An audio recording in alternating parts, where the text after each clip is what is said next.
Et voilà, Rantai, c'est à toi. C'est parti. Bien, bonjour à toutes et à tous. Donc, bienvenue au webinaire sur l'éco-conception des voyages au Vietnam. Voici l'organisation de la présentation. Pour les trois premières parties de la présentation, je vais vous expliquer pourquoi l'éco-conception du voyage est importante aujourd'hui. Je vous présenterai des indicateurs clés qu'on doit tenir compte dans un voyage et puis à l'intégration des 17 ODD, des objectifs du développement durable. Et puis la dernière partie sera l'échange questions-réponses. Alors, vous savez, aujourd'hui, si on regarde les autres industries, il s'avère que le tourisme est assez en retard. Chez TTB Travel, on a regardé les tendances des startups, des entreprises qui focalisent dans le virage vers la durabilité. Et comme on peut voir devant nous, là, la plupart des entreprises dans le virage se trouvent soit dans l'électronique, dans la mode, dans le textile, cosmétique, agroalimentaire. Les noms que vous voyez ici, c'est des entreprises françaises. Et par rapport à elles, à ces entreprises, notre secteur est largement en retard. On est vraiment, vraiment lent dans le changement. Et, euh, et donc, pourquoi on est en retard? Eh bien, nous, on a analysé un peu le fonctionnement de toutes ces entreprises dans les autres secteurs, comment elles font dans le changement vers la durabilité. Eh bien, on a constaté les trois facteurs clés de succès les plus récurrents. C'est toujours la transparence, la cohérence et la traçabilité. Donc ici, je vous donne quelques exemples concrets de ceux qui ont réussi. Hein. Comme la marque Fabio, la marque de chaussures éco-responsable. Dans la transparence, eux, ils ont réussi à afficher de façon honnête l'empreinte carbone, comme vous voyez ici à gauche. Au niveau de la cohérence, il y a le téléphone Fairphone qui essaye vraiment de retravailler toute la chaîne de valeur, tous les fournisseurs de A à Z pour s'assurer que la durabilité soit vraiment transversale dans toutes les filières, dans son processus de fabrication. La traçabilité, le plus connu, c'est Yuka. On voit clairement le système de Nutri-Score dans chaque prestation, en fait, dans chaque composante d'un produit. Nous, par rapport à ça, c'est vrai que notre secteur, on est à la traîne, quoi. Au niveau de la transparence, aujourd'hui, c'est la compensation carbone est pratiquement le seul facteur qui est très médiatisé. Mais là, c'est rare de voir des produits de voyage qui affichent clairement l'empreinte carbone, comme les marques de chaussures. Au niveau de la cohérence, on voit aussi une faiblesse dans notre secteur, c'est que souvent l'éco-responsabilité est vue plutôt comme une catégorie des produits et pas un socle transversal de tous les produits, quoi. On voit comme les catalogues chez certains voyagistes, on voit une seule brochure entièrement dédiée au voyage éco-responsable, alors que ça nous laisse imaginer que les autres catégories ne sont pas éco-responsables. Donc, le manque de cohérence est là. La traçabilité, ben nous, notre difficulté, c'est que nous sommes une industrie qui est marquée par l'intermédiation. Puis, nous sommes aussi une industrie de services, contrairement euh, aux autres entreprises, c'est des biens manufacturés. Donc, pour traquer l'empreinte carbone ou l'impact écologique dans l'ensemble des composantes d'un voyage, c'est difficile. Et donc, c'est vraiment beaucoup de défis dans notre secteur. C'est pour ça que pour nous, l'éco-conception de voyage pourrait être une solution, une éventuelle solution à ça. Par éco-conception, je veux dire une solution qui tente partiellement de résoudre ces problèmes. C'est ce qu'on propose aujourd'hui. ce qu'on propose de voir ensemble aujourd'hui.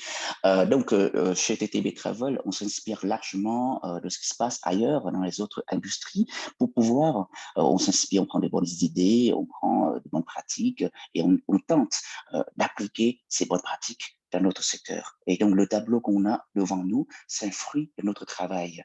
On sait que dans le tourisme responsable ou durable, on voit le fameux triangle à 3 dimensions, hein, environnement, social et économie. Ça, c'est un concept théorique depuis des années, mais concrètement, comment ça s'applique dans un produit concret, ce qui est un circuit de voyage? Eh bien, ici, on voit une matrice, un croisement entre les 3 colonnes, donc les 3 dimensions de la durabilité et les 4 composantes essentielles d'un circuit de voyage. Ça veut dire hébergement, transport, restauration et activité.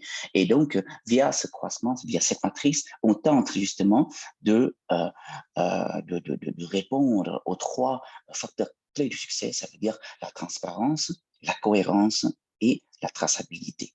C'est un peu ça la base de notre travail et c'est la base de l'éco-conception du voyage. Donc, pour l'éco-conception du voyage, ça veut dire qu'il faut que toutes les 4 composantes du voyage correspondent et respectent simultanément les 3 dimensions euh, du, euh, du tourisme durable. Et ce qu'on voit aujourd'hui, c'est que souvent dans les médias, on parle très souvent de la compensation carbone, par exemple. Si on voit ici, ben, ça touche surtout souvent c'est les vols longouriers hein, qui sont pointés du doigt. Ça veut dire que ça touche seulement une partie minime de l'ensemble du voyage. Et dans le cas du Vietnam, c'est bien de parler de la compensation carbone, mais il faut savoir qu'il n'y a pas que ça dans le voyage. Hein. Au Vietnam, vous avez dans la partie écologique, environnementale, il y a plein de sujets qui ne sont pas abordés dans le voyage. Par exemple, gaspillage alimentaire, pollution plastique, pillage d'eau agricole, le pillage des ressources naturelles. Ces sujets-là ne sont pas nécessairement exposés dans un voyage. Même chose on parle souvent de la colonne écologique dans un voyage, de l'empreinte carbone dans un voyage, mais il y a d'autres types d'empreintes, comme l'empreinte socioculturelle. Eh bien, au Vietnam, il y a l'effet de faune colorisation. Eh bien, ce niveau de faune colorisation n'est pas nécessairement exposé dans un voyage. Même chose pour l'impact économique, la fuite de capitaux. On sait que dans le monde entier, dans certaines destinations insulaires comme Bali, sur $100 dépensés par les touristes, il y a $5 qui restent dans la main de la population locale, alors que 95% des revenus partent, soit ils repartent à l'étranger, soit restent dans la main des hommes politiques. Oui. Donc, il y a aussi cet impact-là. Et pour nous, dans l'éco-conception de voyage, c'est important aussi de mesurer, de savoir où on en est, quel est l'impact en fait, du voyage par rapport à la dimension culturelle et la dimension économique. Et donc, suite à tout ça, on a beaucoup réfléchi, on s'inspire de Yuka, on s'inspire des étiquettes Nutri-Score, des boîtes de conserve alimentaires. Et donc, finalement, on a décidé de travailler, on s'est dit, pourquoi pas mettre un système similaire. Et donc, le résultat, c'est comme ce qu'on voit ici, dans un voyage, on tente d'afficher de façon explicite les impacts pour que ce soit lisible et compréhensible par les consommateurs. Et aujourd'hui, on se concentre sur les 6 indicateurs clés. Vous voyez ici la première ligne, il y a on voit clairement les 3 impacts hein, qui correspondent aux 3 dimensions du triangle de la durabilité, donc l'impact carbone, l'impact économique et l'impact culturel. C'est ce qu'on va voir ensemble aujourd'hui, plus en détail. Et donc ici, on n'a rien inventé, hein, TTB Travel, chez TTB Travel, on utilise l'outil de l'ADEME pour calculer l'empreinte carbone pour la partie transport. Pour l'impact économique, nous, on a développé notre propre méthode qui s'appelle RISE Score, dont on va parler tout à l'heure, pour mesurer à quel niveau, dans un circuit, sur $100 dépensés, combien d'argent reste au pays, quoi. Et puis, nous, on a aussi mis sur pied une méthode, un processus pour mesurer la jauge d'authenticité, ça veut dire pour tel voyage, à quel niveau le voyage reflète fidèlement la réalité du Vietnam de 2022, pardon. C'est ce qu'on va voir ensemble. Donc maintenant, on va voir chacune de ces trois dimensions.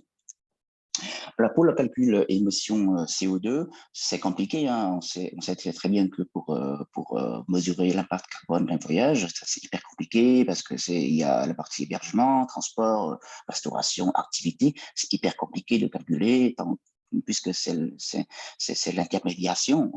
Nous, en tant qu'agent réceptif, on n'est pas propriétaire des avions, des hébergements. Donc, pour bien commencer, on essaie de simplifier la démarche, c'est-à-dire que dans un premier temps, on se concentre plutôt sur la partie transport.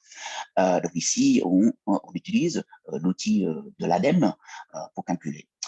Donc, pour illustrer notre propos, je mets en comparaison les deux circuits. À gauche, c'est le circuit éco-conçu à la manière de TTV Travel, et à droite, un circuit conventionnel, un circuit classique. Nord-Sud, un circuit de semaine Nord-Sud. Et donc, on voit ici, uniquement pour la partie transport, il y a quand même une différence assez notable. Grosso modo, ça fait quand même quelques centaines de kilos de CO2 économisés. Et donc, on voit dans un circuit les solutions de transport qu'on utilise dans un circuit éco-conçu. Et c'est comme ça qu'on arrive au chiffre de 349 kilos de CO2. Ce qui est quand même conséquent. Malheureusement, le voyage pollue. Ça, il faut honnête là-dessus. Et l'intérêt ici, c'est de savoir comment on peut réduire la pollution. Et donc, si on compare les deux circuits, le circuit éco-conçu économise jusqu'à 32% de CO2. Et comment on y arrive? Voici les leviers d'optimisation dans un circuit éco-conçu. On revoit en fait l'ensemble des composantes d'un voyage. À gauche, vous voyez les icônes, c'est les composantes d'un voyage, grosso modo. Donc déjà dans la phase de la conception, on essaye de comment faire moins de kilométrage possible et puis passer plus de temps dans chaque étape. C'est pour nous, c'est important. C'est vraiment un levier important pour pouvoir réduire le kilométrage. Réduire le kilométrage, ça veut dire réduire l'émission carbone. Dans les composantes, le mode de transport, comme on voit ici, souvent au Vietnam où vous avez deux vols domestiques et on essaie vraiment de remplacer un vol domestique par le train, ça permet déjà de réduire pas mal d'empreintes carbone. Ensuite, il y a quand même une dépendance assez excessive de la voiture privatisée. Et donc, on essaie vraiment de penser aux autres modes de transport comme vélo, balade à pied ou mobilette pour vraiment réduire la dépendance de la voiture privatisée. Au niveau des hébergements, on essaie vraiment de cibler des hébergements bien situés dans les quartiers et comme ça, au soir, les gens évitent de prendre le taxi. Hein. Chaque déplacement compte, chaque déplacement émet l'empreinte carbone. Pour la partie restauration, on essaye de choisir des restaurants qui sont aussi accessibles à pied, en sachant que souvent, surtout, je parle souvent de circuit comité d'entreprise, par exemple, très souvent, pour loger 50 personnes dans un restaurant, souvent les restaurants sont excentrés et malheureusement, on doit utiliser l'autocar pour aller au restaurant. Donc, ça émet le CO2. On essaie vraiment d'éviter ça. Plan de repas, même chose, on essaye d'éviter la pension complète, hein, parce que si on mange 3 fois par jour, et si jamais l'hôtel ou le restaurant est excentré, le client risque de prendre un taxi pour aller au restaurant. Donc, ça émet également le CO2. On propose plutôt la demi-pension ou uniquement les repas qu'on juge nécessaires. Le rôle du workshop ici, c'est les rencontres humaines. Ça veut dire que pour passer plus de temps, on propose de rencontrer les habitants, de participer à des ateliers à l'image de la plateforme Weekendoo. Je ne sais pas si parmi vous, il y en a qui connaissent cette plateforme-là. Mais grosso modo, quand plus on passe de temps dans un atelier, chez nous, la moyenne, c'est entre 1 heure et 2 heures chaque atelier, chaque rencontre humaine. Quand on passe plus de temps, on réduit le risque de se déplacer d'un point à l'autre. Donc, il y a moins de risque d'avoir recours en fait à un moyen de transport pour émettre l'empreinte carbone. Et puis, la dernière composante, c'est le shopping. C'est très bien que beaucoup d'endroits, les boutiques de souvenirs, il y a beaucoup d'objets, de marchandises qui ne sont pas forcément fabriqués au Vietnam. Parfois, c'est des marchandises qui viennent de la Chine. Ça veut dire que les marchandises nécessitent un transport en camion de la Chine. Ça émet l'empreinte carbone également. Donc voilà, c'est grosso modo tout ça, les leviers qu'on utilise pour pouvoir concevoir un voyage. Maintenant, pour la partie économique, nous avons, entre guillemets, inventé notre propre processus, ça s'appelle le RISE score. Ça veut dire, grosso modo, à nouveau, on repense, on creuse dans l'ensemble de toutes les prestations, les composantes d'un voyage pour mesurer, pour s'assurer que chaque centime, chaque dollar utilisé dans le voyage, on fait au mieux pour que ces dollars-là tombent dans la main de la population locale. Les bénéficiaires locaux devraient être les gens qui touchent le plus d'argent. Voilà, donc on revoit vraiment l'ensemble des prestations. Vous voyez ici, hein, on essaye d'utiliser des hôtels gérés par les Vietnamiens, appartiennent aux Vietnamiens. Les staffs, le personnel, c'est vietnamien. Pareil pour les restaurants, les guides, c'est des guides bien vietnamiens, les guides villageois. Et voilà, des shopping pareil, shopping, si jamais il y en a, on essaie au maximum d'éviter le shopping. Mais si jamais il y a un shopping, on propose toujours aux voyageurs d'avoir recours aux commerçants locaux, aux artisans bien vietnamiens. Donc, on travaille main dans la main avec les commerçants vietnamiens pour ça. Tout ça pour s'assurer que sur 100 dollars dépensés dans un voyage, on essaie d'avoir les 100 dollars qui restent au pays. Il n'y a pas de fuite de capitaux à l'étranger. Et c'est comme ça la méthode. Ici, dans le circuit de 2 semaines nord-sud, on analyse chaque prestation. Il y a 13 nuitées, donc 13 prestations, 13 nuitées en hôtel, 19 repas, 7 transporteurs, 4 guides du nord au sud, 18 activités comme balade à pied, rencontres humaines, des ateliers, des workshops. Et à chaque fois comme ça, on a nos propres critères pour évaluer, mesurer l'impact économique.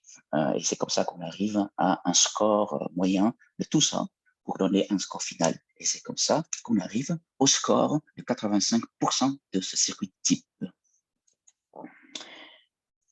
La troisième dimension, la dimension culturelle, ça veut dire à quel niveau le circuit en question reflète fidèlement le Vietnam contemporain. Pour ça, on utilise les 10 leviers, les 10 facteurs qui façonnent l'authenticité. Ces 10 facteurs, pour ceux qui ont participé à un webinaire précédent, vous allez reconnaître ces 10 facteurs. Et donc, on utilise ces 10 facteurs-là pour mesurer justement le taux d'authenticité dans chacune des prestations d'un voyage. Et c'est comme ça qu'on arrive à déterminer le score final d'un voyage. Ici, attention, la jauge d'authenticité, par exemple, à 80%, ça n'a rien à voir avec la qualité du voyage. Ce n'est pas ça. Ici, en fait, le 80%, l'indice, la jauge d'authenticité, ça permet aux voyageurs de prendre une décision éclairée. Ça permet au voyageur de voir si lui, son profil est adapté à ce voyage. Parce qu'il faut savoir que dans le schéma à droite, dans un voyage, c'est comme la partie, je compare souvent avec l'iceberg, ça veut dire que la partie visible d'une culture, c'est la partie folklorique, c'est la partie qu'on voit facilement. Mais si on veut vraiment découvrir le pays en profondeur, il faut faire des efforts mentaux, physiques et émotionnels, ce qui n'est pas forcément évident pour tout le monde. Et donc, plus on s'immerge, justement, le mot immersion, plus on se plonge, on essaie de se plonger dans la culture, plus on a la chance de découvrir l'authenticité, de toucher vraiment le pays tel qu'il est. Et donc, ça nécessite l'effort. C'est comme les langues. Donc, si vous êtes niveau CM2, on ne peut pas accéder à un niveau universitaire. Et donc, ça permet justement de ça permet au voyageur de mesurer est-ce qu'il est, compte tenu de son expérience, de son profil socio-professionnel, est-ce qu'il justifie suffisamment d'efforts pour pouvoir pratiquer ou consommer tel ou tel voyage. Et donc, dans les offres de TTV Travel, en général, nos offres sont situées entre 60% et 90% d'authenticité, si vous voulez. C'est comme ça qu'on arrive à ce score de, de, de, d'authenticité. Voilà, donc ça permet aux voyageurs de voir si c'est un fit entre son profil et le voyage. C'est vraiment la compatibilité quoi, entre la quête d'authenticité du voyageur et sa capacité d'apprentissage, sa capacité d'adaptation à la réalité du pays. Voilà, donc c'est un peu tout ça, les trois scores principaux que je vous présente dans un voyage, l'éco-conception du voyage. Maintenant, c'est la partie de l'intégration des ODD. Alors, c'est quoi le lien entre les 17 objectifs du développement durable préconisés par l'ONU et le tourisme durable? Et pour cela, je vous invite à lire un document très complet de l'ONU, hein, c'est sur le portail officiel, et donc vous allez voir vraiment en quoi dans chacun des 17 objectifs, c'est en quoi le tourisme contribue positivement à la planète. Ici, la synthèse qu'on fait, c'est que le lien entre les deux, c'est que les 17 objectifs, c'est vraiment une application pragmatique et concrète des trois dimensions de la durabilité. Les 17 objectifs sont, pour nous, sont regroupés par thème, hein, par dimension. Et il faut savoir que pour répondre à ces 17 objectifs, toutes les destinations ou tous les pays dans le monde n'ont pas le même niveau de volonté ni le même niveau de priorité par rapport à ces 17 objectifs. Ça varie d'un pays à l'autre, comme le Vietnam. Parmi les 17 objectifs, au niveau macroéconomique, l'État vietnamien met plutôt l'accent sur les trois objectifs. Et donc, en tant qu'agence de voyage locale, TTV Travel doit tenir compte non seulement des priorités mises en place par l'État vietnamien, mais aussi de nos propres expériences, de nos compétences, de nos ressources, de nos compétences. Et quand on fait un cocktail de tout ça, eh bien, chez nous, on priorise plutôt 11 objectifs sur 17 objectifs. Donc ici, ce qu'on voit, c'est vraiment des objectifs que TTV Travel priorise et ça se voit clairement dans notre manifeste du développement durable dans un document que je vais par la suite partager avec vous. Et donc, vous voyez ici, les objectifs sont classés par thème, par dimension. Hein. On voit clairement le lien ici entre les 17 objectifs et les 3 dimensions du tourisme durable. Et donc, c'est vraiment un cahier des charges. En s'appuyant sur ça, on met en place une espèce de cahier des charges et par la suite, on travaille main dans la main avec les fournisseurs. Et donc, à chaque fois, on présente ces 17 objectifs, on fait un briefing de façon pédagogique vis-à-vis des fournisseurs et puis on demande en fait à chaque fournisseur de dire, tiens, parmi ces 17 objectifs, c'est quoi vos priorités, en quoi vous pensez que, à quels objectifs vous pensez que vous êtes plus à l'aise, quels sont les objectifs qui vous plaisent en fait. Et en fonction de ça, on classe les fournisseurs.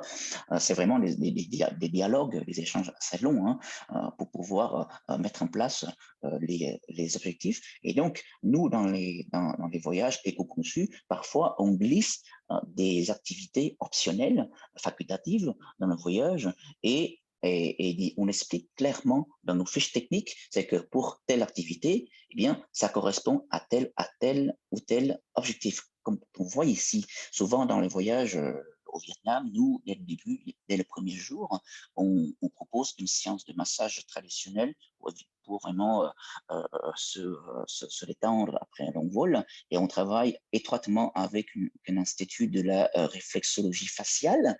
Et donc, vis-à-vis de cet institut, on demande, enfin, cahier des charges, et on demande c'est quoi ces causes, ces objectifs prioritaires. Et c'est comme ça qu'on arrive à identifier les ODD. Et donc, en affichant clairement les ODD ici, le voyageur, celui qui lit la fiche technique, il sait que si on participe à cette activité, indirectement, on soutient l'organisation qui organise cette activité. Donc, indirectement, on soutient, participe à tel ou tel ODD.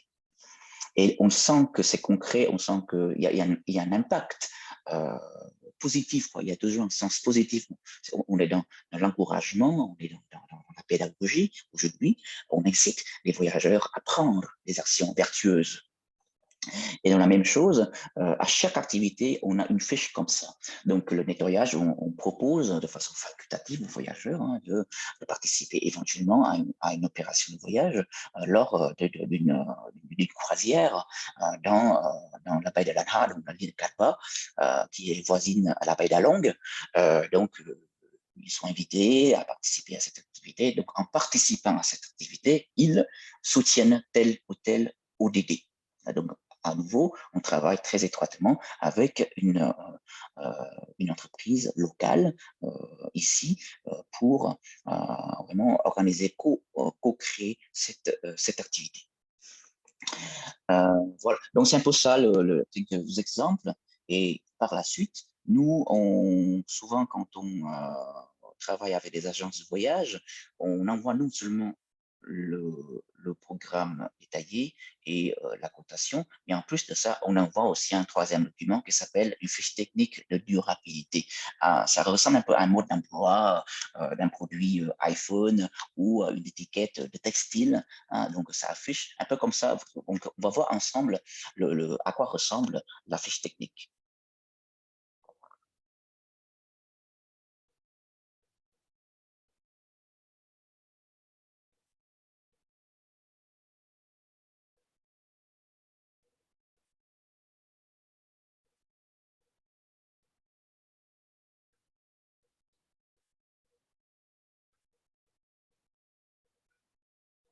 Voilà, ça ressemble un peu à ça le document. Donc, grosso modo, ça permet aux voyageurs de lire de façon synthétique et ludique.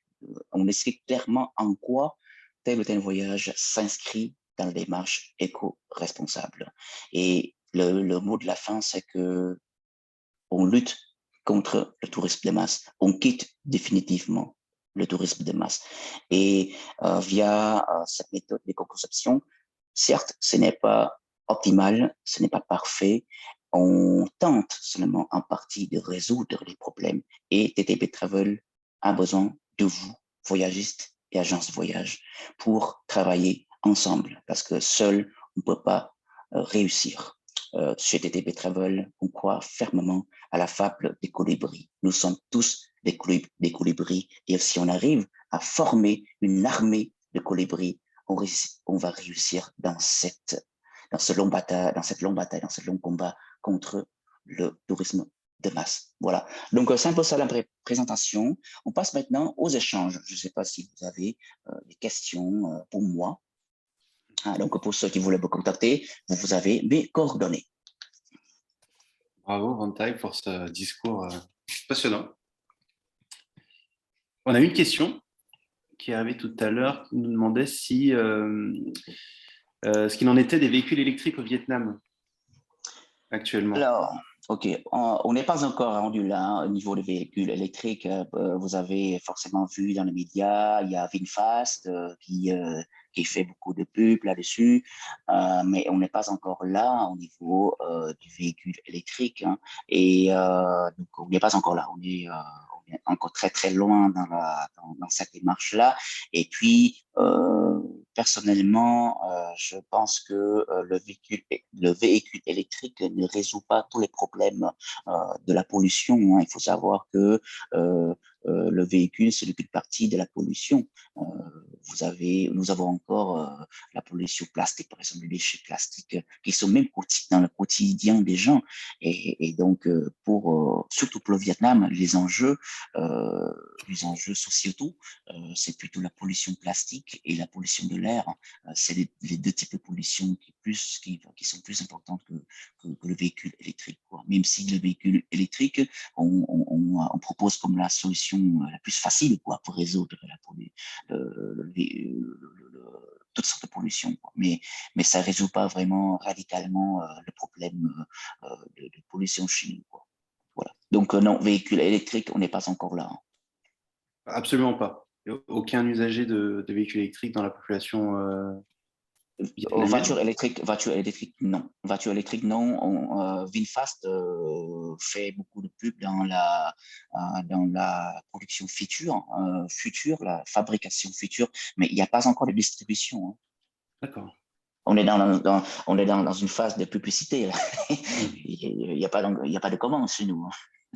Et puis, il faut savoir que dans la stratégie de communication, bah, les véhicules électriques, c'est surtout pour vendre à l'étranger. C'est pas nécessairement pour la consommation locale, vu le prix du véhicule. Le prix du véhicule électrique chez nous, ça vaut 2 maisons. Et je pense que les Vietnamiens ont besoin plus d'une maison qu'une voiture. Ouais, c'est vrai. On a quand même des voitures commercialisées en Chine électriques qui sont pas non plus extrêmement onéreuses, mais je ne sais pas si des distributions au Vietnam sont envisagées. Non, je pense pas. Je pense pas. Même déjà, sans parler de véhicules, voitures électriques, rien que les bicyclettes électriques et puis les mobylettes électriques, il y en a au Vietnam. Et puis le prix est abordable. Et pourtant, les gens, c'est pas dans les mœurs des gens, quoi. Donc, même ça, la vente des motos électriques reste quand même très timide. Donc, je parle même pas des véhicules, des voitures. Ah oui, d'accord. Ouais. Question de Tanvo qui nous demande dans quelle mesure le gouvernement vietnamien supporte les projets de tourisme durable au Vietnam. Est-ce que tu peux répéter la question? Dans quelle mesure le gouvernement vietnamien contribue et supporte la transition écologique du tourisme? Ok, c'est très faible. Contrairement à la publicité ou à la communication dans la presse, le gouvernement vietnamien est très timide, ne fait pas suffisamment d'efforts dans la transition écologique. Encore une fois, le gouvernement met en avant les solutions fast-food pour faire croire que le pays s'inscrit dans la démarche, mais concrètement, dans le quotidien, il y a pratiquement aucune sensibilisation dans l'éducation de base vis-à-vis des Vietnamiens, parce qu'il faut savoir que si on a vraiment une bonne volonté de se battre contre ce fléau, bah, ça commence par la sensibilité, ça commence par la conscience de la population. Or, et ça commence par l'éducation d'abord. Eh bien, dans l'éducation de base, l'école primaire, collège, universitaire, il n'y a aucune matière, il n'y a aucune sensibilisation vis-à-vis des jeunes, vis-à-vis des enfants. Comment voulez-vous que le pays avance si jamais les Vietnamiens ne fassent pas d'efforts? Et donc, pour moi, ce n'est pas cohérent, quoi, au niveau du gouvernement, quoi. Selon notre avis, le gouvernement vietnamien n'aide pas trop dans le virage. Comme tout à l'heure, on a vu dans le 17 ODD, le gouvernement vise carrément la croissance économique. Qui dit croissance économique à tout va, qui dit usine à gaz, des usines de fabrication manufacturées, et donc ça émet énormément de carbone. énormément de projets industriels. On ne peut pas dire que le pays s'inscrit dans les démarches, tandis qu'il y a chaque jour de nouveaux projets d'implantation d'usines de fabrication. Ce n'est pas cohérent. Et donc, ça, on revient à tout à l'heure, les trois mots-clés, là. Transparence, cohérence et traçabilité. On n'a pas cette transparence et on n'a pas cette cohérence. Alors, Tanvo, je te laisse la parole. Tu as levé la main. Ok, merci beaucoup, Martin. Merci beaucoup, Tara, de votre intervention. Est-ce que vous m'entendez bien? Oui. Ok, parfait. Merci beaucoup, Tara, de votre intervention et surtout de votre volonté pour proposer un tourisme plus durable au Vietnam. Et moi, je suis, en tant que Vietnamien, moi, personnellement, je suis vraiment touché par cela. Et en fait, je vis que, voilà, dans tes propositions concernant surtout l'empreinte écologique, tu as proposé des voyages plus ou moins courts en termes de distance physique et en même temps, tu proposes davantage de temps, ok, aux voyageurs. Et juste, j'aimerais bien prendre connaissance de ton expérience à ce propos, parce qu'en fait, il y a des touristes, pour l'instant, moi, je parle plutôt des touristes étrangers qui viennent au Vietnam, ils ont un budget temps vraiment restreint. Et donc, est-ce qu'ils sont réceptifs par rapport à cette proposition, ou comment, s'il te plaît, surtout par rapport à ton expérience en la matière, s'il te plaît? Oui, effectivement, tu as bien raison, c'est que notre solution n'est pas adaptée à tous, on ne plaît pas à tous et tout ça. Il y a toujours plusieurs catégories de voyageurs. Il y en a qui sont plus réceptifs, il y en a d'autres qui sont réticents. Donc, c'est sûr qu'il y a toujours une bonne partie des voyageurs qui n'acceptent pas notre solution. C'est clair et net, mais et qui n'ont pas le temps et ou qui ne sont pas au courant peut-être des bienfaits de la solution. Parce que passer plus de temps, ça veut dire que mieux découvrir les endroits, mieux vivre les destinations. Peut-être ils ne sont pas encore sensibilisés par rapport à cela.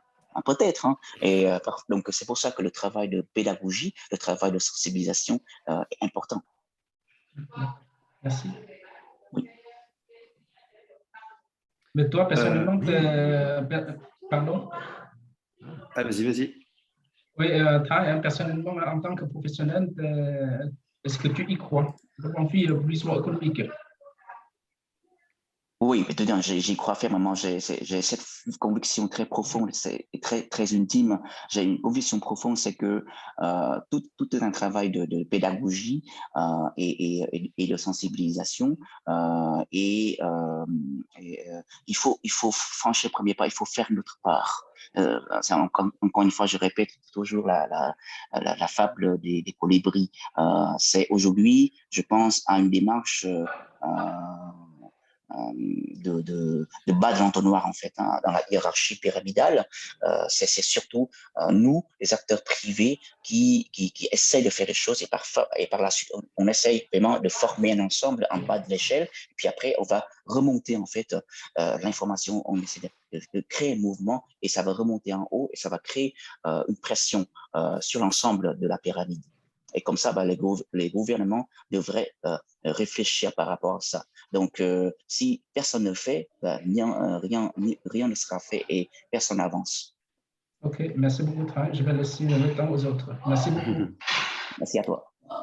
Alors, une question de Fanny qui nous demande, compte tenu de la géographie du Vietnam, est-ce qu'il ne serait pas plus pertinent pour des voyages à impact moindre de proposer, au lieu de proposer des circuits nord-Vietnam, sud-Vietnam, de plutôt proposer des circuits nord-Vietnam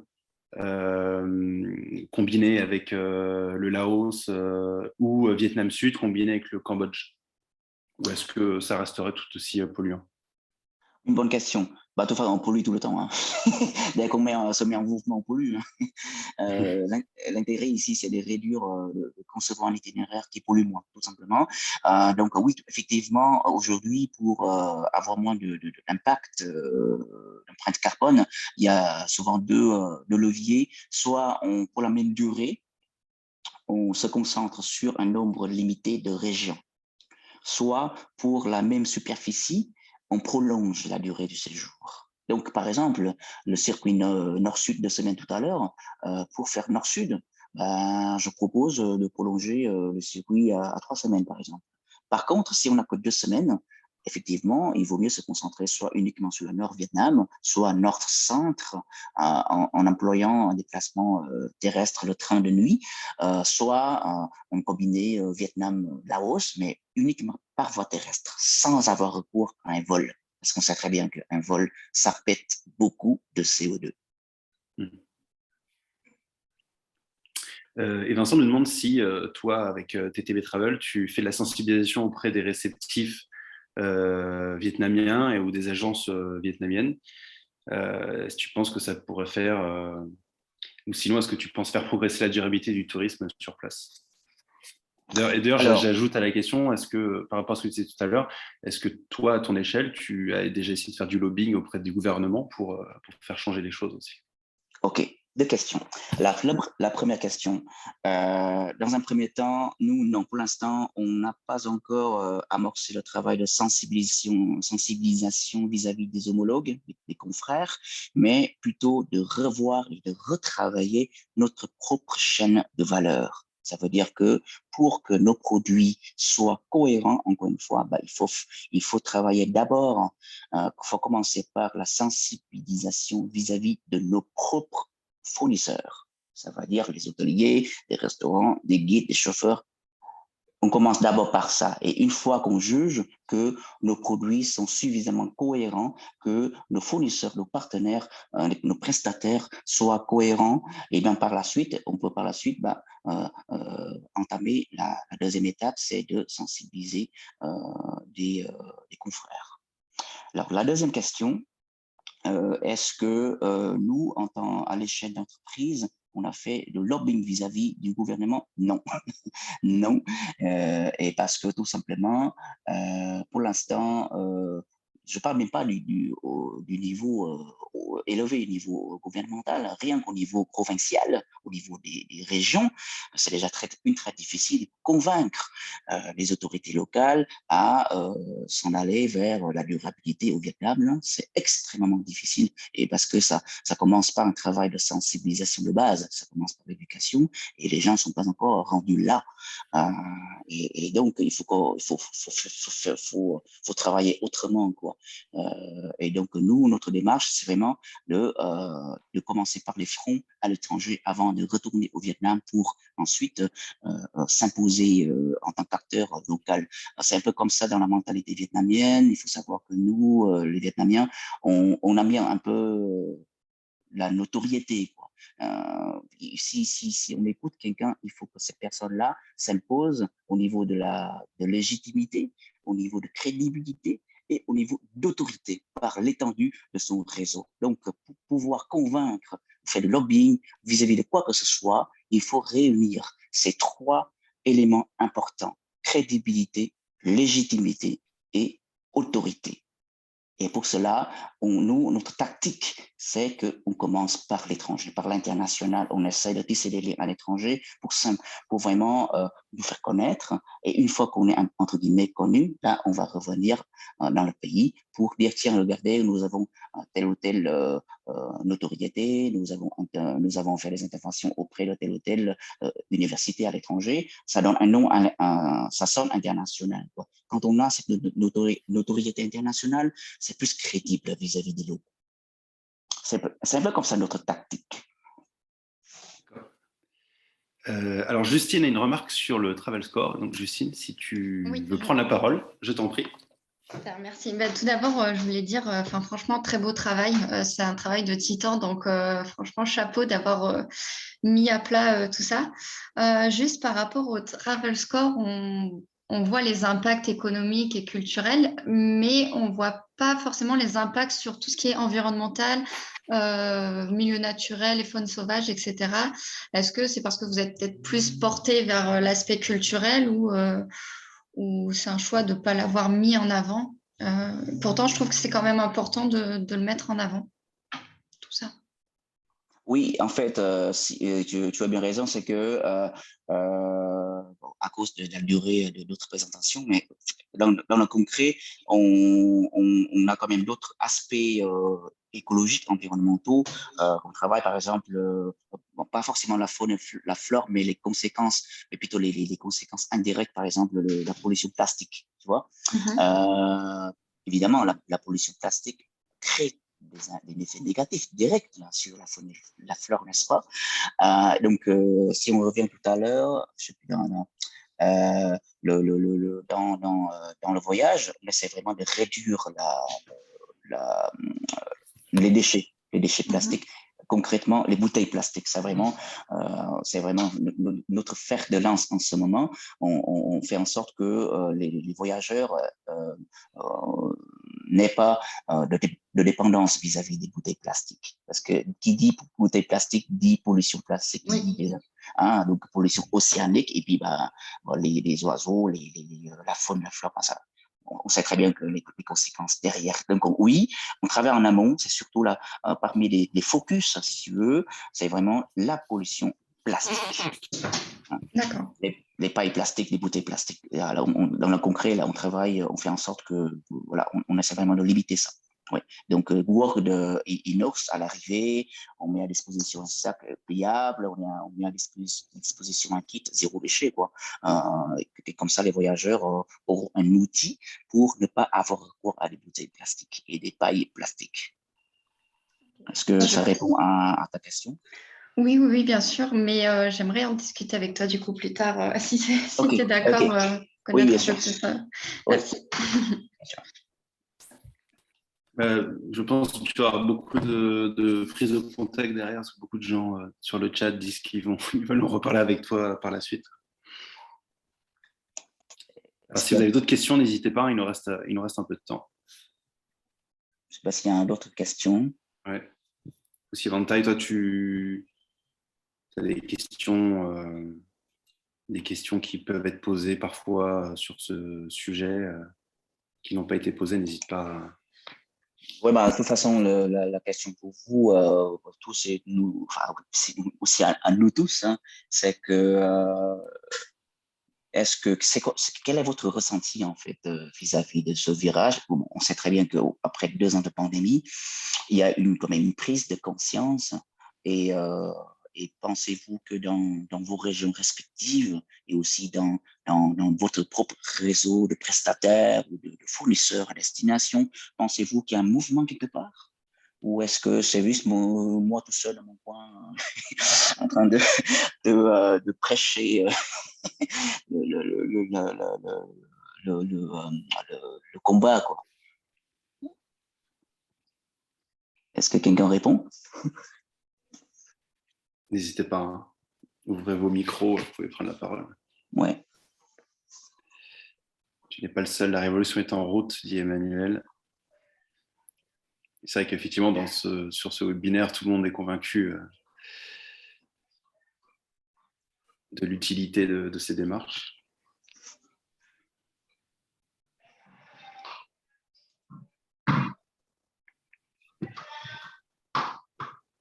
Pas d'autres questions? Est-ce que vous avez senti la même chose du point de vue des consommateurs, des touristes?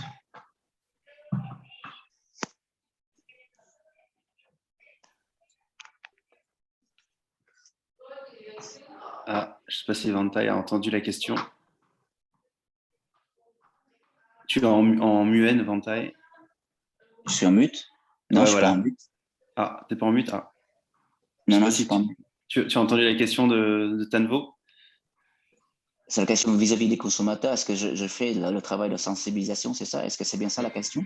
Non, voilà, oui, ça c'est plutôt bien ça, mais voilà, d'une manière plus concrète, c'est que est-ce que du point de vue des consommateurs, ils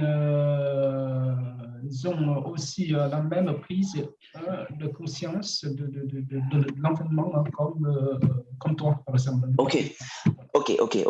En fait, d'abord, il faut savoir de quel consommateur on parle. C'est clair que comme nous, nos clients sont des occidentaux, donc je me permets de dire plutôt les consommateurs occidentaux. La réponse est oui. Bien que notre entreprise travaille exclusivement en B2B, nous avons de temps en temps des demandes des consommateurs finaux, hein, des des routards, des voyageurs, des nomades qui vivent un peu d'ici là en Asie Sud-Est, qui nous sollicitent justement, qui nous contactent pour créer un voyage éco-responsable. Et ce qui nous a surpris d'ailleurs, hein, parce que nous, c'est vrai que nous, on n'a jamais pensé, notre modèle d'affaires, c'est jamais la vente directe aux consommateurs finaux, et pourtant, les gens nous trouvent sur Google, ce qui est étonnant, parce que nous, on est entre guillemets caché sur Google, et pourtant, il y a des gens qui tapent les mots-clés, genre voyage au Vietnam, voyage durable au Vietnam, et puis ils nous ont trouvé, et ils nous ont demandé de monter ensemble un voyage éco-responsable au Vietnam. Donc, la réponse est oui, il y a certains consommateurs qui sont sensibles à ça, mais même s'ils sont minoritaires. Hein, faut pas, donc, je suis très réaliste là-dessus, nous sommes prioritaires à ce jour dans cette conscience collective. Nous sommes prioritaires, mais ça existe. Il y a ce type de consommateur. Oui. Bon, Maud nous dit que rien que de prendre l'avion pour se rendre au Vietnam, on expose déjà notre empreinte carbone, mais exact. Effectivement, après, à l'échelle d'un réceptif, il faut voir comment ensuite limiter un maximum l'impact sur le voyage à destination. Oui, c'est ça. Le maître mot, c'est vraiment d'éviter et de réduire. Hein. J'ai écrit un article de blog assez détaillé là-dessus au niveau justement de l'empreinte carbone ou même la pollution plastique. Hein. C'est que dans l'échelle, dans la pyramide des priorités, avant de compenser ou de recycler, la première étape, c'est d'éviter. Si on ne peut pas éviter, on essaie de réduire. Si on n'arrive pas à réduire, on essaye de réutiliser. Et si on n'arrive pas à réutiliser, on essaye de remplacer. Et si on n'arrive pas à remplacer, là, on essaye de recycler. Donc vraiment, le recyclage ou compenser, c'est vraiment en bas de l'échelle. Ce n'est pas prioritaire. Et l'éco-conception du voyage, ça vise à réduire, ça vise à éviter justement. Éviter de prendre l'avion, les déplacements en avion au niveau local. Éviter de voyager express, hein, prendre trop le temps de viser des voyages trop courts. Au niveau réduire la dépendance de la voiture privatisée. Remplacer par les autres modes de voyage, les modes de transport moins polluants. Voilà, donc on s'inscrit dans cette démarche-là. Est-ce que tu peux nous donner une idée de la différence de prix entre un voyage classique et un voyage éco-conçu? Ouais, sur une durée similaire. Le prix, c'est difficile. Je pense que c'est plus pertinent de mesurer l'empreinte carbone, combien ça coûte l'empreinte carbone, plutôt que combien ça coûte, combien de dollars. Parce que ça va à l'indéfini. Mais c'est sûr qu'un voyage classique, ça coûte moins cher que le voyage éco-conçu. C'est normal, parce qu'il y a aussi le juste prix aussi. Hein, le voyage à prix cassé, un voyage industriel. Je parle un exemple de voyage de semaine comité d'entreprise, c'est le plus connu. Pour ne pas dire de bêtises, c'est autour de 700, 800 dollars, oui, pardon, 800 euros, une chose comme ça, sans vol international. Avec vol, ça va à l'indéfini, hein, mais sans vol, prestation terrestre, c'est quelque chose comme entre 800 et 900 euros. Mais c'est clair que pour un voyage éco-conçu, c'est pas 900 euros, quoi. C'est genre 1100, 1200 euros. C'est sûr que c'est beaucoup plus coûteux parce qu'on paye au juste prix. Mais si tu compares un voyage à la carte de la même durée pas pour des groupes, mais pour voyage individuel à la carte sur la même durée, il y a une énorme différence de prix entre un voyage classique où il n'y a pas vraiment de dimension éco-responsable et un circuit éco-responsable. Ouais, c'est difficile, c'est vraiment difficile à te dire parce que il faut comparer les pommes avec des pommes. Dans les voyages tout inclus industriels, c'est la pension complète. Tu vois, donc tu consommes 3 repas par jour. Le voyage à la carte, tu consommes 0 repas par jour. Donc, c'est pas le même prix. Ensuite, puis, voyage à la carte. Parfois, tu prends un hôtel, un écologe. Parfois, c'est 4 étoiles. Parfois, tu passes la nuit chez l'habitant qui coûte que dalle. Alors que dans un voyage industriel, en général, c'est la gamme 13 étoiles partout. Donc, c'est difficile. C'est vraiment difficile à comparer comme ça. Non, ce que je voulais dire, c'était deux voyages à la carte, entre deux voyages à la carte, mais l'un qui est vraiment éco-responsable, dans par exemple ce que toi tu proposes, et un voyage un voyage à la carte également privatif, mais qui n'intègre pas vraiment la dimension éco-responsable. C'est la même prix. C'est pas plus cher, hein. C'est même moins cher d'ailleurs. Ça dépend, c'est au cas par cas. Là, parce que là, récemment, j'ai eu un couple d'amis qui voyageait récemment chez nous. C'était un voyage sac à dos. Hein. C'était un voyage sac à dos. Et puis, le couple a fait un séjour d'immersion de 3 jours dans un endroit, mais c'était gratos. Tu vois, chez l'habitant. Elles ont payé directement vis-à-vis de la famille, l'accueil, tu vois. Et nous, on a juste une mise en relation par rapport à cette étape du voyage, bien entendu. Hein. Et bien, pendant ces 3 jours-là, c'était un échange entre les deux. En termes de coût vis-à-vis de nous, c'est $0, là, tu vois. Donc, et pourtant, c'est une démarche éco-responsable. Parce qu'elles ont passé plus de temps, ces 2 filles, elles ont passé 3 jours, plus de temps, et elles ont contribué positivement à l'économie de la famille parce qu'elles ont payé directement à la famille.